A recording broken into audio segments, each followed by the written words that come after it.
ఈ hair transplantation అనేది ఎవరికి సూటబుల్ అనేది కూడా చాలా మంది డౌట్. సో బేసిక్గా ఇది మెయిన్గా మగవారిలో చేస్తారు, అంటే 90% అనుకోవచ్చు. బట్ ఒక 10% ఆడవారిలో కూడా చేస్తారు. మగవాళ్ళల్లో మేల్ ప్యాటర్న్ హెయిర్ లాస్ అనేది ఒకటి ఉంటుంది. సో అందులో ఏంటి అంటే వెనక భాగంలో డోనర్ ఏరియాలో బలంగానే జుట్టు ఉంటుంది, కానీ ముందు క్రౌన్ పార్ట్ కానీ లేకపోతే ఫ్రంటల్ పార్ట్ కానీ హెయిర్ లాస్ అవుతుంది. సో వీళ్ళకి చేస్తాం. ఏ ఏజ్ వాళ్ళకి చేస్తాము అంటే కొంతమందికి 20 ఇయర్స్ నుంచే వాళ్ళకి హెయిర్ లాస్ అనేది చూస్తూ ఉంటారు. సో 20 ఇయర్స్ నుంచి మనకి ఏజ్ లిమిట్ లేదండి. ఒక 55-60 ఇయర్స్ వాళ్ళకు కూడా మేము చేస్తూ ఉంటాం. సో ఇది బేసిక్గా అందరికీ సూటబుల్.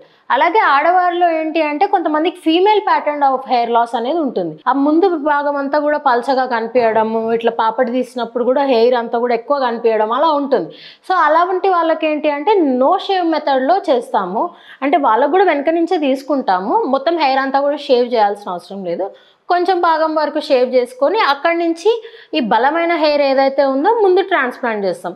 దాంతో చాలామంది చాలా సాటిస్ఫైడ్ ఉంటారు అండ్ 100% రిజల్ట్ చూడవచ్చు.